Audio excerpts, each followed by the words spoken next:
How to block installing apps on iPhone.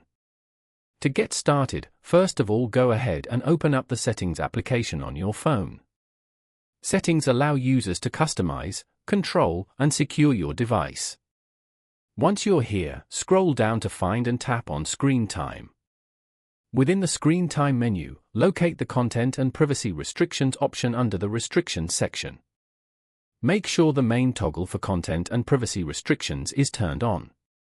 Inside this menu, tap on iTunes and App Store purchases at the very top. Over here, you can manage your store purchases and re-download settings.